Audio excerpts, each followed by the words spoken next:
Sud Radio, midi 13h, Alexis Poulain, sans réserve.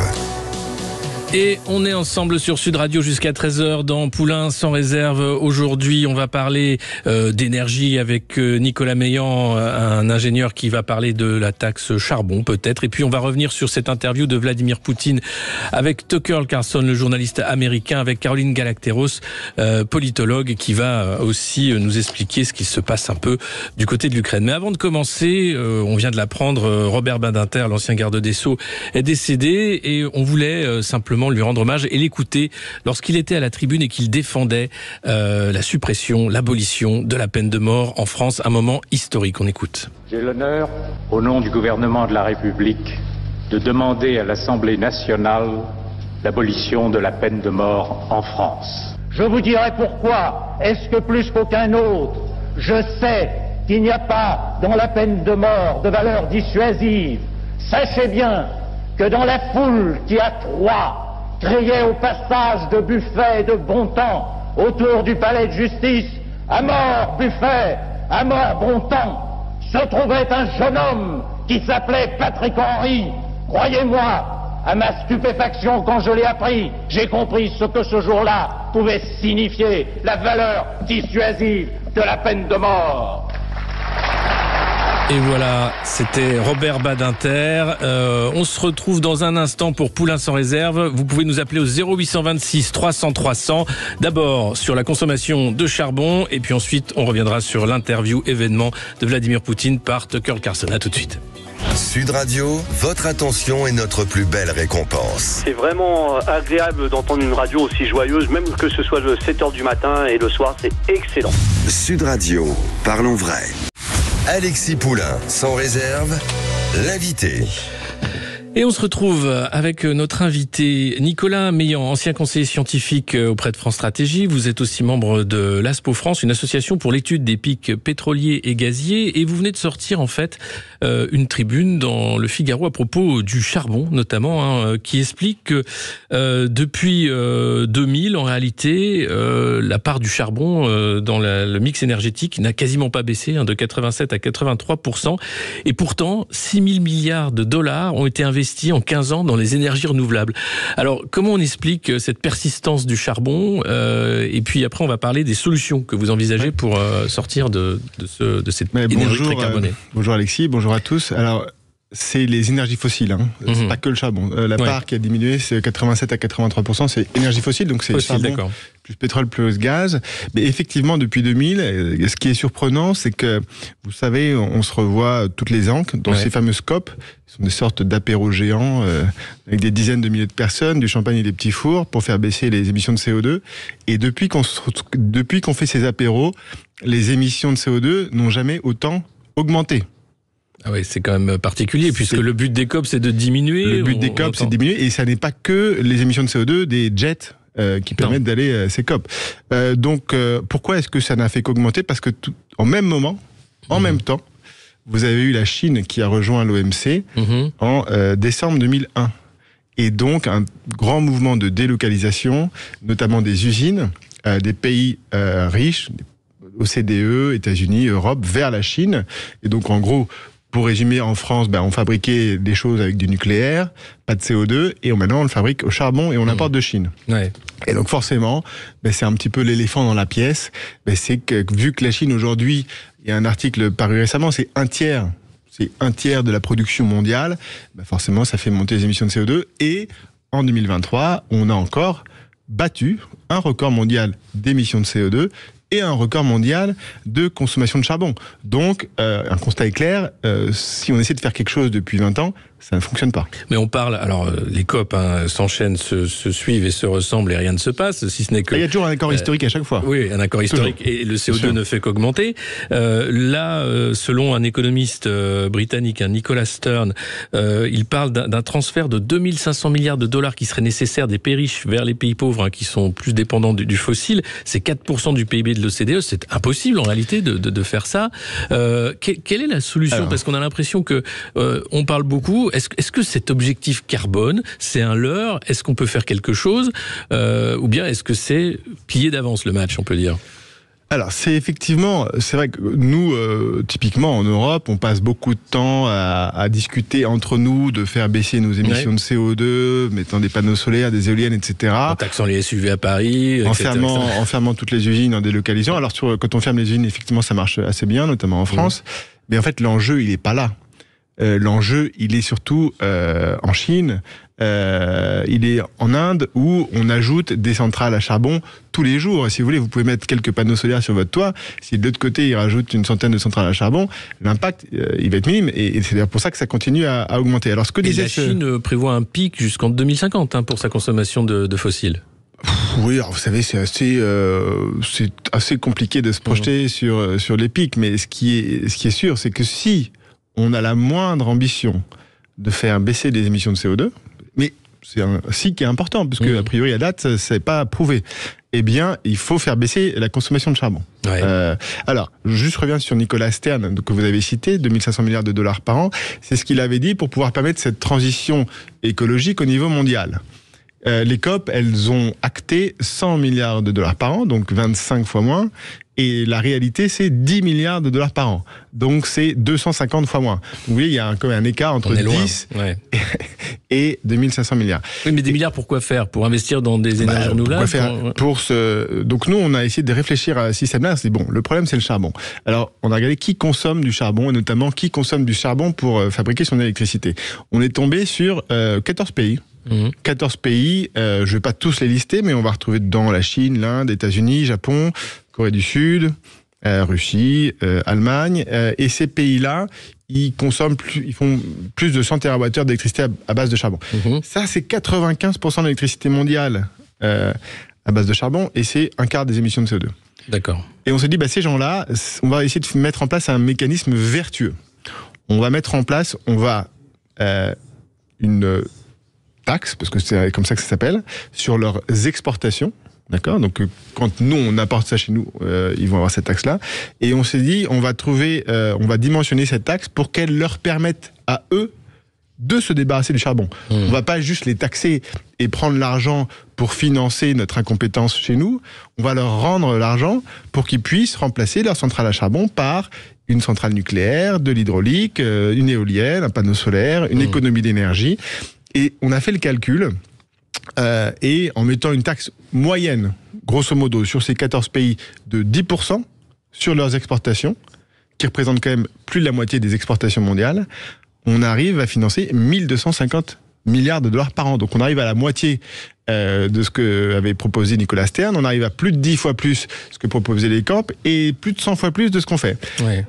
Donc on a un mécanisme vertueux. Il y a déjà l'inflation, tout coûte cher. Là, si vous taxez des produits qui viennent de Chine, qui sont censés être peu chers, vous allez les rendre encore plus chers. Enfin, c'est un peu après, c'est sûr qu'il y a difficile à mettre en place quand on voit la difficulté qu'ont les Français aujourd'hui d'acheter. Il y a un débat, effectivement, mais je peux vous donner un exemple d'un produit que vous importez en France.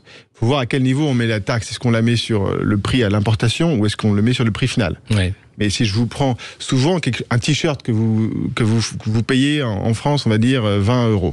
Combien il coûte en Chine ? 2 €. Vous l'avez acheté 2 €. Donc si vous mettez une taxe de 10% sur 2 €, ça fait 2,20 €. Pas beaucoup, a priori. Donc l'inflation, il y a un tel écart entre les prix chinois. Alors c'est sûr que si on le met, au lieu de le mettre sur le 2 €, on le met sur le 20 €, ça va être un petit peu plus cher. Ouais. Donc il y a un juste milieu, mais nous, notre objectif avec cette tribune qu'on a publiée avec Philippe Charlès dans le Figaro, c'est, entre guillemets, d'ouvrir les débats, de jeter un pavé dans la mare et de voir ce qui peut être fait, parce que tant qu'on s'attaque pas au problème, il n'y a aucune chance qu'on le résolve. Et ça, il n'y a pas besoin d'avoir fait Polytechnique pour le comprendre. Ouais, alors justement, phosphorer, proposer des solutions, c'est ce que vous faites. Vous étiez aussi, en ce début de semaine, auditionné ou la semaine dernière, auditionné par une commission d'enquête au Sénat sur l'augmentation des prix de l'électricité. Parce que ça, c'est formidable. Bruno Le Maire nous explique que ça n'augmentera pas plus de 10% et donc ça augmente de 9,8%. On apprend également la semaine dernière que le gaz augmentera en juillet. Qu'est-ce qui se passe avec le prix de l'énergie en France, gaz et électricité ? C'est la taxe qui fait que ça augmente aujourd'hui. Puis il y a bien sûr le problème du marché européen de l'énergie. Qu'avez-vous dit aux sénateurs alors ? Ce que j'ai dit aux sénateurs, déjà j'ai essayé de leur expliquer comment on en était arrivé là. Ça m'a quand même pris 10 minutes, donc je vais avoir du mal à le résumer là en quelques secondes. Mais en gros, pour faire simple, l'Union, en 86, acte unique de l'Union européenne, on va tout libéraliser, y compris l'électricité et le gaz. Première directive en 96. Et nous, on dit, ok, on libéralise, mais on garde quand même nos tarifs régulés. Ce qui, a priori, va pas ensemble. Et donc, tant que ces tarifs étaient plus élevés que les prix du marché, ça posait de problème à personne. Et quand nos tarifs réglementés étaient moins élevés, parce qu'on a quand même l'électricité qui était 2 fois moins chère que tous les autres pays européens, eh bien, certains pays européens ont commencé à se plaindre et ont ouvert une enquête à l'Union pour suspicion d'aide d'État, distorsion de concurrence.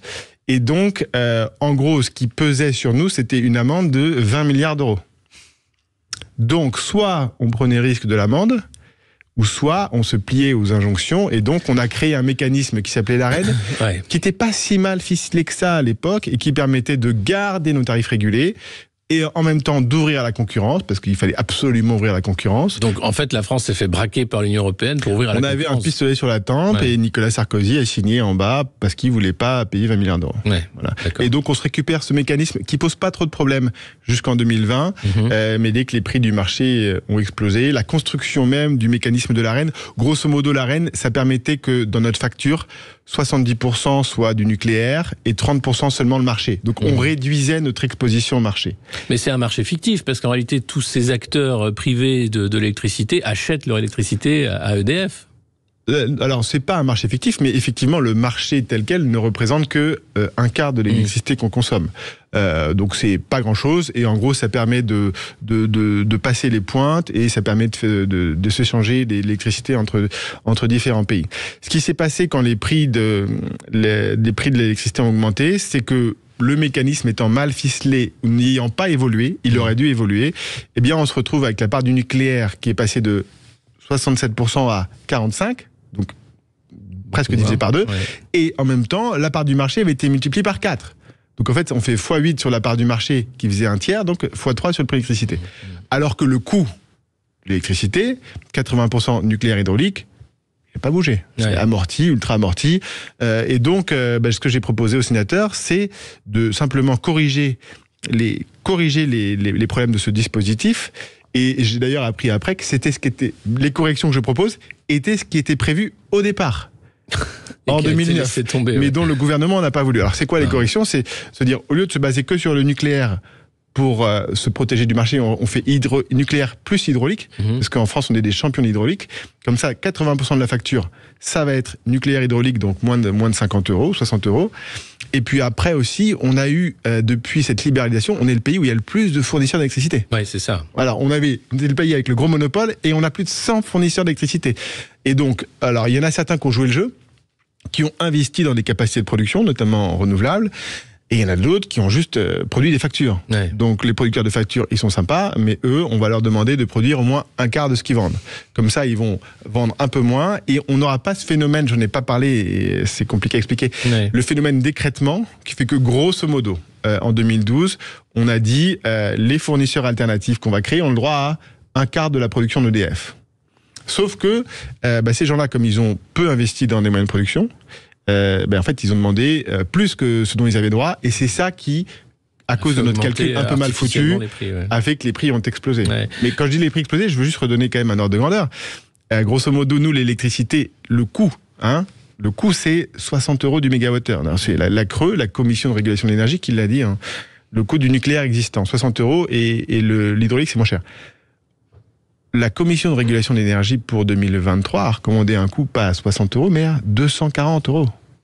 D'accord, donc 4 fois plus cher. Et donc ça, ce coût qui sort de nulle part. Alors, on l'a pas senti au niveau des ménages parce qu'il y a le bouclier artificiel. Le bouclier, pas artificiel, bouclier artificiel tarifaire. C'est en grosso modo un transfert d'argent du contribuable vers EDF. Bon, tant mieux, parce que ils avaient perdu 20 milliards d'euros l'année précédente. Vous allez voir les résultats d'EDF, j'annonce tout le monde, mais dans les prochaines semaines, il ne faudra pas être surpris qu'ils gagnent plus de 20 milliards d'euros. C'est normal, c'est le bouclier tarifaire. Et puis après, le problème, c'est les entreprises. Moi, j'essaie d'alerter sur ce sujet régulièrement. C'est que les entreprises, elles sont pas protégées parce que justement, la Commission européenne, de nombreuses la Commission européenne, c'est ce qu'elle voulait, c'était de supprimer les boucliers tarifaires. Et donc, elle y est arrivée. C'est ce sur quoi on s'est engagé, et ça a été le 1er janvier 2016, plus de tarifs jaunes, plus de tarifs verts. Et nos PME, aujourd'hui, je le dis et je le répète, on est au niveau de défaillance, 400 PME par mois. C'est ce qui se passait pendant la crise financière de 2008. Ouais. On en est là. Mais comment ça se fait qu'on a un ministre de l'économie qui est ultra optimiste ? On a aussi un ministre délégué qui s'appelle Olivia Grégoire, qui pour elle voit pas les défaillances. Ouais. J'ai l'impression qu'il regarde pas les bons chiffres. Ouais, Mais c'est pas grave. Moi, je suis à leur disposition. Il suffit de prendre les chiffres de la Banque de France, qui est pas non plus une sorte d'ONG écolo-bobo ou quoi que ce soit, de les retraiter parce qu'il faut quand même enlever les micro-entreprises qui faussent les chiffres parce que c'est 95% des défaillances. Donc, il faut faire une soustraction. Je ne sais pas si c'est à la portée de Bruno Le Maire. Une soustraction, on enlève les micro-entreprises, on ne garde que les TPE, puis on regarde ce qui se passe. Et quand on regarde les données historiques, c'est des données de la Banque de France, tout le monde peut y avoir accès. On est au niveau de 2008-2009, donc il faut se réveiller.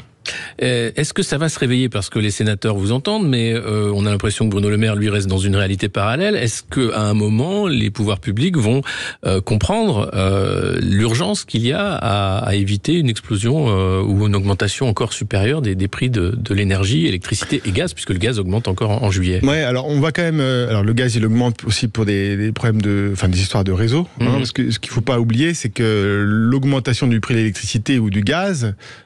c'est aussi en partie parce qu'on veut mettre des électricités renouvelables à la place et de gaz renouvelable. Ouais. Moi, une question que j'ai posée aux sénateurs, c'est de se dire, alors c'est très bien, 100 milliards d'euros pour l'électricité renouvelable, mais pour faire quoi ? C'est quoi le service rendu au réseau ?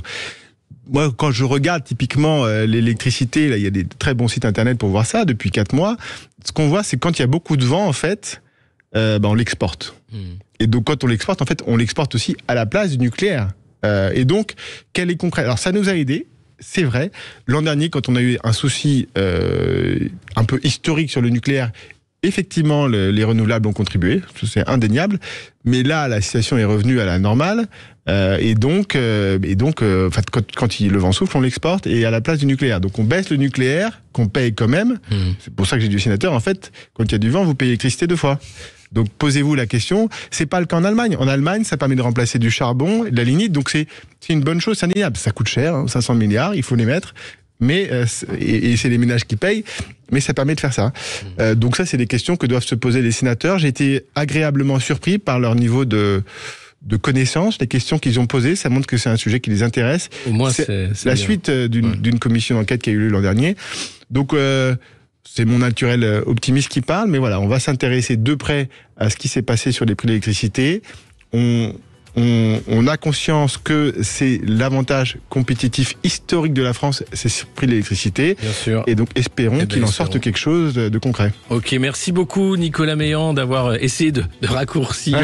C'est un sujet complexe mais important et qui inquiète tous les Français, le prix de l'électricité, du gaz et des énergies. Merci. On se retrouve dans un instant pour parler de l'interview de Poutine avec Tucker Carlson. Vous êtes sur Sud Radio 0826 300 300. À tout de suite. Sud Radio, midi 13h, Alexis Poulain, sans réserve.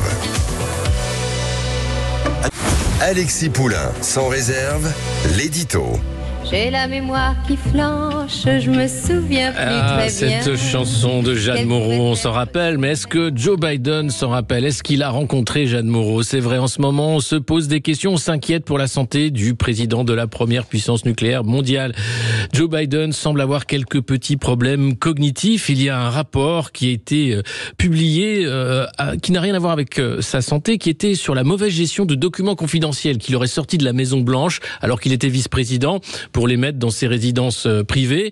Et on apprend que durant un entretien de 5 heures qui a duré 2 jours, le président américain, qui a 81 ans, ne se souvenait plus, en fait, quand il était vice-président, quelles étaient les dates. Il ne savait pas non plus quand avait commencé son mandat, quand il s'était achevé, et non plus, il ne se rappelait plus de l'année du décès de son fils aîné, Beau Biden. Alors, Joe Biden a été très irrité, ennuyé par les commentaires du procureur de ce rapport particulier. Il a fait une conférence de presse hier à la Maison Blanche en disant qu'il avait aucun problème de mémoire et que c'était n'importe quoi. On l'écoute. My memory is not good. My memory is fine. My memory, take a look at what I've done since I become president.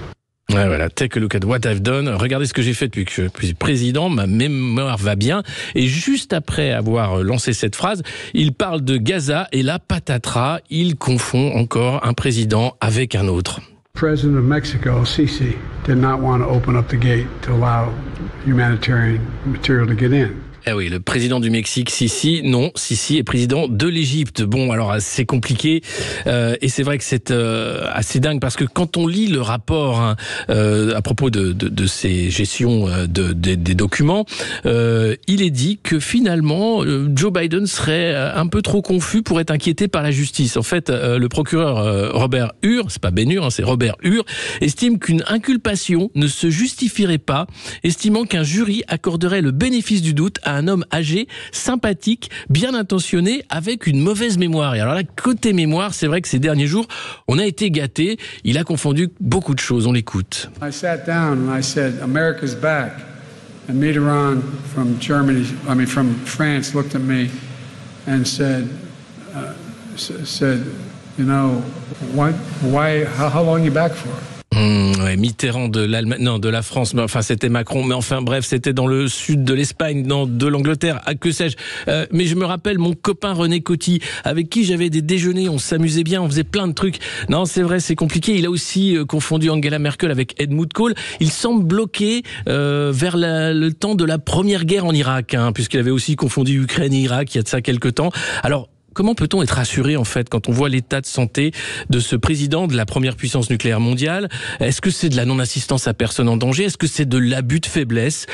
C'est quand même très inquiétant. Alors, je veux bien que nos dirigeants aient pour fâcheuse habitude de nous prendre pour des jambons, mais il faudrait quand même pas pousser le bouchon trop loin. Qui peut encore croire que Joe Biden décide de quoi que ce soit dans le bureau ovale? Et aujourd'hui, 76% des Américains sont inquiets et ne lui font pas confiance en cas de réélection. Voilà où on en est. C'est quand même assez terrible. Courage à Joe Biden, il n'y est pour rien, malheureusement, et on espère que sa mémoire ira mieux. Alexis Poulain, sans réserve, l'invité. Et tout de suite, on passe d'un autre continent et on va parler d'un autre président avec vous, Caroline Galacteros. Vous êtes politologue, docteur en sciences politiques et vous dirigez le think tank Géopragma. Avec vous, on voulait revenir sur l'interview événement du journaliste américain Tucker Carlson, que certains médias jugent propagandiste et non pas journaliste, avec le président Vladimir Poutine au Kremlin, entretien de 2 heures que vous avez regardé. Qu'est-ce qu'il faut en retenir de ces 2 heures ? Un certain nombre de choses. Alors, effectivement, 2 heures, ça paraît long. Maintenant, si on regarde combien de discours l'on a dû endurer de la part de Volodymyr Zelensky depuis 2 ans, on se dit que la première interview, finalement, de Poutine, ça passe assez bien. Et d'autant que je pense que la durée était importante. Ça paraît être une question de forme, mais en fait, c'est du fond. C'est-à-dire que dans cette interview, pour moi, la forme était plus importante que le fond, au sens où il a pris un ascendant immédiat, sur Tucker Carlson. On peut dire de Tucker Carlson ce qu'on veut, c'est un remarquable journaliste. On lui reproche essentiellement d'être proche de Donald Trump, c'est surtout ça qu'on lui reproche. D'être un propagandiste, un idiot utile, etc. Voilà. Il est du mauvais côté, il est dans le camp du mal. Bon, bref. Donc, mais au-delà de ça, je pense que Vladimir Poutine a très bien installé dès le début, d'ailleurs d'une manière un peu ironique, un peu condescendante, en lui disant, bon écoutez, vous voulez qu'on fasse un show ou bien on parle sérieusement? Et là, il est parti dans un retour en arrière historique très long, très long, où on remonte à 800 au premier. Mais il a montré. Alors oui, très long. Donc Tucker a essayé à 2-3 reprises. Bon, est-ce que c'est vraiment pertinent? Est-ce que mais il a sorti des lettres de cosaques, de chevaliers. C'était incroyable. Non, mais c'est-à-dire, il a montré en fait que la Russie immémorial, 2, que l'Ukraine est un État globalement artificiel, 3, que les Polonais ont des prétentions dessus, voilà, parce qu'à un moment donné, une partie de l'Ukraine d'aujourd'hui était polonaise, etc., etc. Et donc il a remis à plat tout ça, et ce faisant, il a donné la perspective en fait de ce conflit, parce que depuis 2 ans dans cette guerre, on est toujours en train de dire la Russie a envahi l'Ukraine le 24 février 22, etc., etc. Lui, il vous explique tout. Et il en vient à son message, l'un de ses messages principaux, qui est « Nous sommes allés en Ukraine pour mettre fin à la guerre dans le Donbass et à la guerre occidentale qui nous est menée. » Depuis 2014. Hein. Depuis 2014, mais bon, il est même remonté avant. Ouais. Il est remonté avant, puisqu'il évoque les 3 grands moments, en fait, de déception de la Russie post-guerre froide vis-à-vis de l'Occident. Un, l'élargissement de l'OTAN. Ouais. Où la Russie s'était portée candidate, d'ailleurs. Oui, en tout cas, oui, elle a demandé, elle a dit, mais si nous... Et pourquoi pas, ouais. Pourquoi pas nous Et là, à l'époque, on lui avait dit oui, puis 3 heures après, on lui a dit non. C'était l'époque de Clinton et Bush. Voilà, ça va pas être possible. Et puis, donc il y a ça, mais il y a eu aussi, et ça, moi, je l'ai bien vu et connu, il y a eu tout le soutien, et ça, il l'a bien rappelé, de la CIA, donc américain, aux terroristes dans le Sud-Caucase, donc pour déstabiliser la Russie. Et enfin, effectivement, la suite de ce qu'on appelait les Brilliant Pables du temps de Ronald Reagan, c'est-à-dire le bouclier antimissile au tournant du siècle, au début du XXIe siècle, qui était en fait une manière de bousculer complètement l'équilibre des forces en Europe. Ouais, il parle aussi et de menacer la Russie. Des paroles non tenues, des accords qui avaient été signés avec la France et autres. Minsk, mais bien sûr. Voilà, mais bien sûr. Ça a été, et puis du début de l'installation des premières bases en Ukraine. Donc lui, il a montré essentiellement, je trouve, dans cette interview, non seulement beaucoup de hauteur de vue, mais il a montré que, en fait, je pense que c'était son objectif, que la Russie est une puissance rationnelle et que c'est nous qui sommes irrationnels, à la fois dans nos désirs de déstabilisation et de destruction, mais même dans l'encouragement à l'escalade, la manière dont on se sert de l'Ukraine, etc., etc.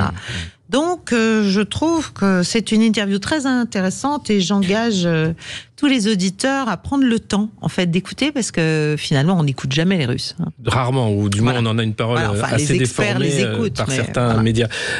Autre point important, Nord Stream. Qui a saboté Nord Stream? Il blague avec Tucker Carlson en disant, c'est vous, non? Et puis, non, alors c'est la CIA, parce que visiblement, c'est la CIA. Mais il dit ça, et finalement, il dit qu'il n'a pas les preuves, ou du moins qu'il ne veut pas apporter les preuves, qu'il suffit de regarder qui a intérêt à saboter Nord Stream et qui peut le faire. Et là, la réponse est évidente, mais que finalement, en termes de propagande, les Américains sont les champions et que même si les Russes apportaient les preuves, ça ne servirait pas à grand-chose. Voilà ce qu'il dit. C'est quand même étonnant comme réponse. Ben non, en fait, moi je suis frappée par la grande logique des propos de Vladimir Poutine. C'est-à-dire, il montre qu'il a compris le jeu. Et d'ailleurs, on reproche sans arrêt à la Russie d'être mauvaise. Alors, on lui reproche ses ingérences, on lui reproche plein de trucs. Mais on lui reproche, d'ailleurs, comme un peu les Serbes dans les années 90, c'était un peu la même chose. Cette incapacité à jouer avec les règles de la propagande occidentale. Ouais. Mais en fait, c'est parce que ça les intéresse pas vraiment, je crois. C'est-à-dire, ils savent très bien que les autres savent, ce qu'ils ont fait, et qu'ils savent qu'ils savent. Ouais. Donc, j'allais dire, non, mais tout le monde se tient par la barbichette, en gros. Entre pros, tout le monde sait. Ouais. La Suède, d'ailleurs, dit que finalement, elle clôt l'enquête sur Nord Stream parce que c'était pas de sa juridiction. Enfin, c'était trop compliqué. Voilà. Et elle veut rentrer dans l'OTAN aussi, la Suède. Donc, forcément, elle va pas pointer du doigt un membre de l'OTAN. Non, mais c'est clair. C'est clair. Je veux dire, donc, c'est un jeu de dupes, alors c'est incroyable. Bien sûr que c'est un jeu de dupes. Et c'est un jeu dont, essentiellement, les Européens sont les seuls à être finalement les dupes. Et les Allemands en premier lieu. Et les Français. Enfin, quand on voit la position d'Emmanuel Macron dans cette... Nous, on est nulle part dans toute cette affaire. On est à la traîne des États-Unis. Et au moment où, quand même, à mon avis, aux États-Unis, on commence à se poser quelques questions sur la poursuite des choses et comment faire, et est-ce qu'on va y arriver, et est-ce qu'il est bien raisonnable de vouloir poursuivre l'escalade, La France, elle est en avant de la main comme d'habitude. Oui, pour prendre le relais dans le financement de cette guerre en Ukraine, mais aussi par intérêt, parce que finalement ce financement de la guerre en Ukraine profite aux industries de l'armement américaines, mais européennes aussi, que ce soit les producteurs d'obus, les canons César, ça booste quand même l'économie de guerre. Hein, nous sommes en guerre, c'est une façon aussi radicale de faire en sorte qu'il y ait une certaine croissance, même limite, poussée par la fabrication d'armes. Alors ça, c'est très très vrai pour les Américains, évidemment. Aussi, et d'ailleurs, ils le disent. Ils l'ont dit clairement. Oui, plusieurs responsables américains l'ont dit.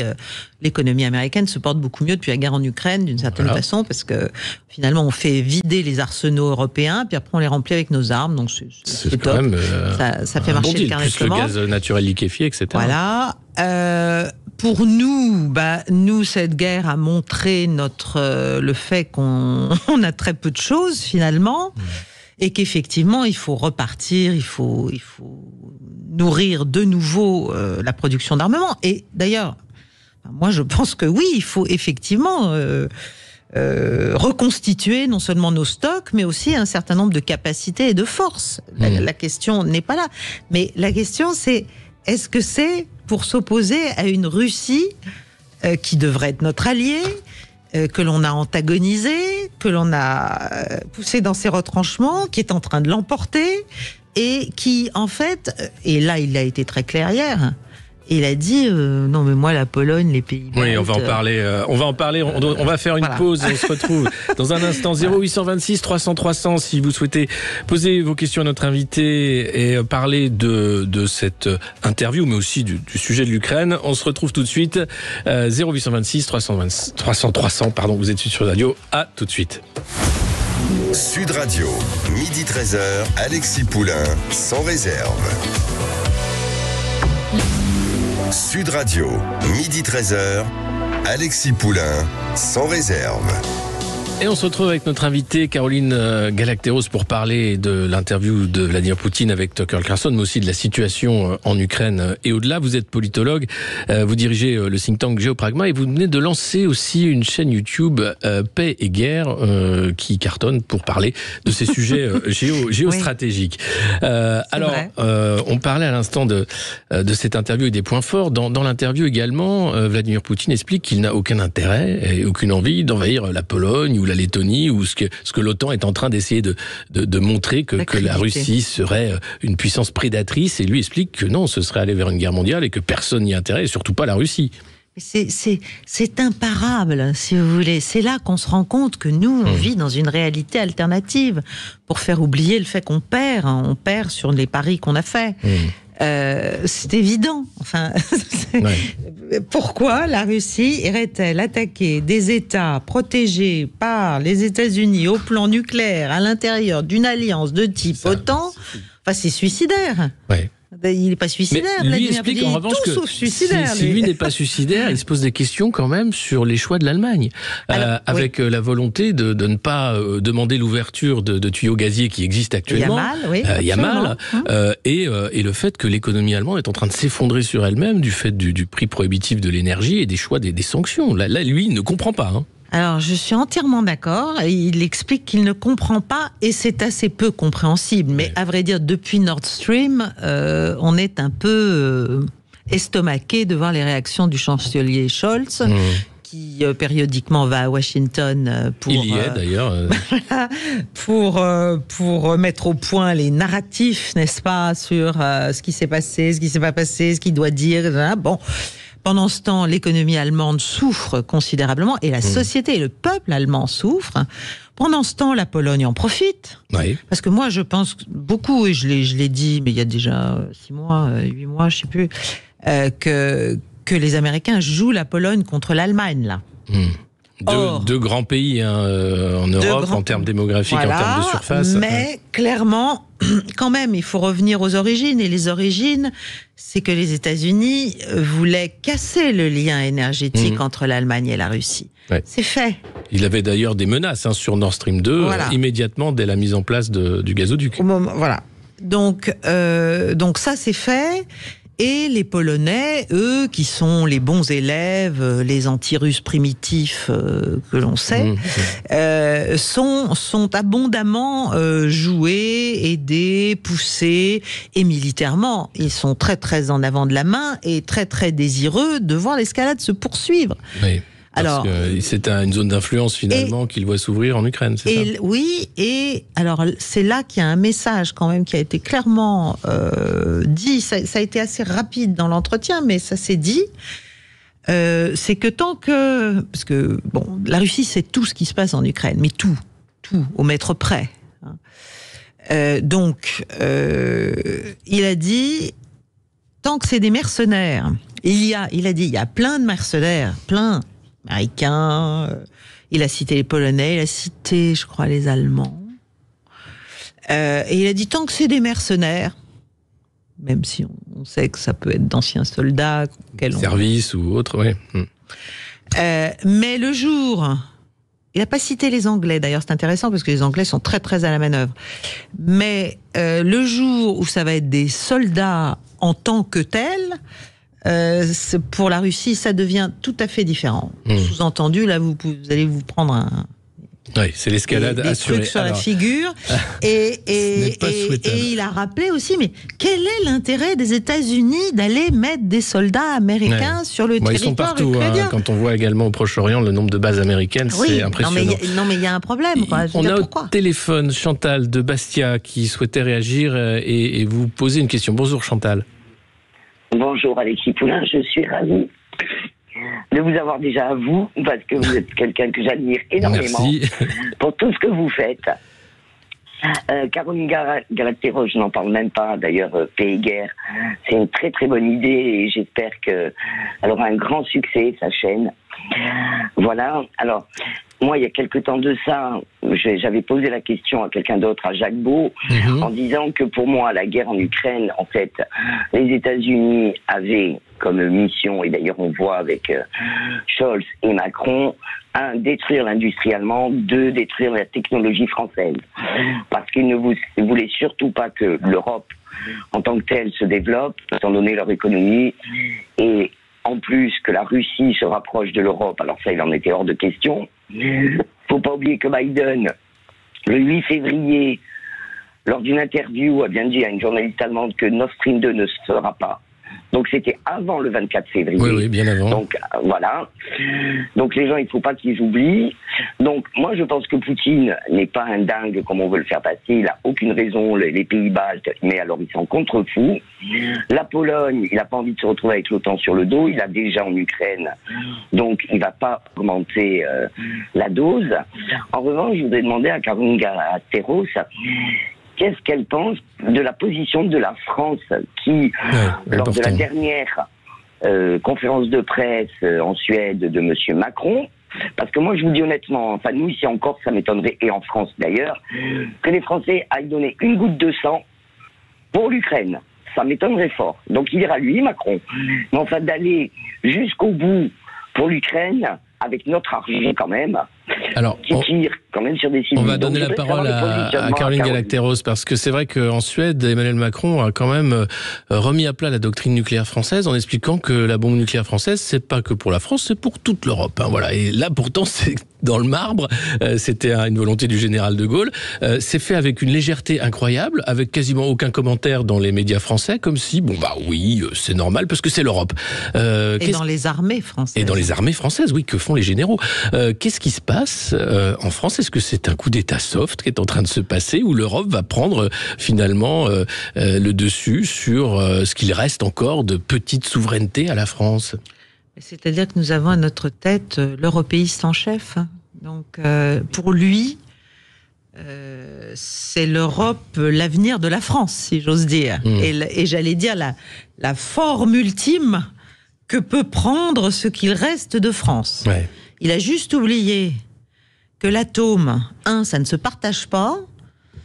Voilà, ça ne se partage pas. L'atome, ça ne se partage pas. Voilà, c'est une base. Moi, c'est Lucien Poirier, qui est quand même l'un des pères de la dissuasion française, avec d'autres, avec Beaufre, qui me l'a dit quand j'étais toute jeune étudiante. Voilà, l'atome ne se partage pas, et pouvoir égalisateur de l'atome, ce qui fait que des petites puissances, avec quelques centaines de têtes, peuvent être dans un rapport de dissuasion et d'équilibre de la terreur avec des très grosses puissances comme les États-Unis ou la Russie. Et le siège aussi de la France à l'ONU, parce que Olaf Scholz lorgne dessus depuis des années.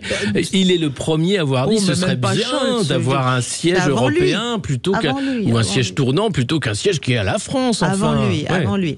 Non, mais on est à une phase de délitement et de renoncement consenti à ce qui nous reste de souveraineté, qui est très très grave. Donc là, dans le discours à Stockholm, il a effectivement dit, en fait, c'est de la rhétorique, mais c'est de la rhétorique lourde de conséquences. Il a dit, la plupart des intérêts vitaux de la France sont en Europe, et donc, le donc il est logique que notre outil nucléaire puisse s'étendre à l'Europe, à la défense de l'Europe, dans la mesure où c'est nos intérêts qui sont concernés. Alors, déjà, les intérêts stratégiques fondamentaux de la nation, c'est volontairement flou, donc on évite d'être... Et deuxièmement, quand en Europe, on a les plus va-t-en-guerre, les plus fous dangereux, les Polonais, les Baltes, les uns, les autres, vis-à-vis de la Russie, dire ça, c'est juste inviter à la provocation, à l'escalade. Il n'y a pas eu d'ailleurs de mention de la France dans l'interview, je crois. On devient une cible, en fait. De Poutine. Non, il nous a même pas mentionné. Voilà, il n'y a vraiment pas de volonté. Et on se rappelle de ce rendez-vous avec la table immense à l'époque où Emmanuel Macron essayait encore de ménager les uns et les autres. Ce qui se passe aujourd'hui, c'est l'effacement, c'est ce que vous dites, et c'est le risque d'une escalade. Merci beaucoup, Chantal, d'avoir posé votre question. On va être obligé de terminer là ce retour sur l'interview de Tucker Carlson, mais aussi sur la situation. J'aurais voulu parler avec vous aussi du changement de généraux à la tête de l'armée ukrainienne. C'est important aussi. C'est cette semaine que ça arrive. Malheureusement, le temps est court. Dans un instant, on y reviendra, vous inquiétez pas. Dans un instant, c'est André Berkoff et Céline Alonso dans la culture dans tous ses états qui reçoivent Didier Barbelivien. Voilà, pour parler de toutes les filles qu'il a aimées avant. Des Berges du Rhône à la Maison des Canuts, du Théâtre des Célestins à la Basilique de Notre-Dame de Fourvière, du Musée Lumière au quartier Saint-Jean, Sud Radio rayonne désormais à Lyon et le Grand Lyon sur 105.8. Connectez-vous aussi avec l'appli Sud Radio et parlons vrai.